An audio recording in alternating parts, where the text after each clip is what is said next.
चंगाई। भजन संहिता 41 पद संख्या 4। मैंने कहा, हे यहोवा, मुझ पर अनुग्रह कर, मुझे चंगा कर, क्योंकि मैंने तेरे विरुद्ध पाप किया। उपर्युक्त गद्यांश में हम पढ़ते हैं कि भजनकार रोग शैया पर है। रोग के कारण वह अत्यंत दुखी और परेशान है। वह परमेश्वर से विनती करता है कि उसे रोग से छुड़ा ले। उसे विश्वास है कि परमेश्वर उसकी विनती को अवश्य सुनेगा।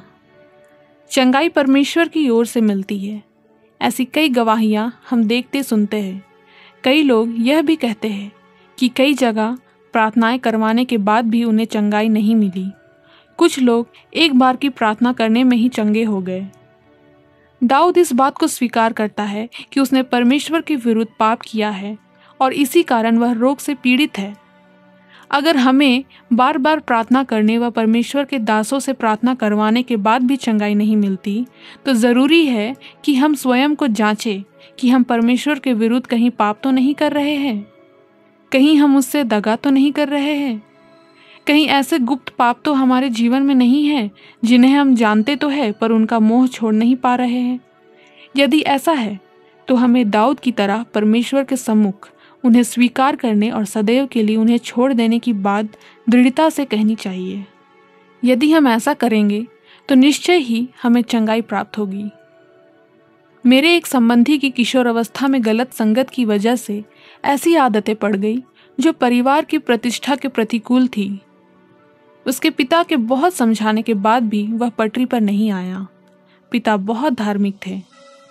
परमेश्वर पर उनका अगाध विश्वास था। निरंतर बेटे के लिए दुआ करते थे। बेटा बीमार हो गया। बहुत दुआएं की गई। परमेश्वर की ओर अगुवाई हुई कि बेटा पश्चाताप कर मन फिराए तो वह ठीक हो जाएगा। पिता के आंसुओं को देखकर बेटा का मन पिघला। रो रो कर पापों का पश्चाताप किया।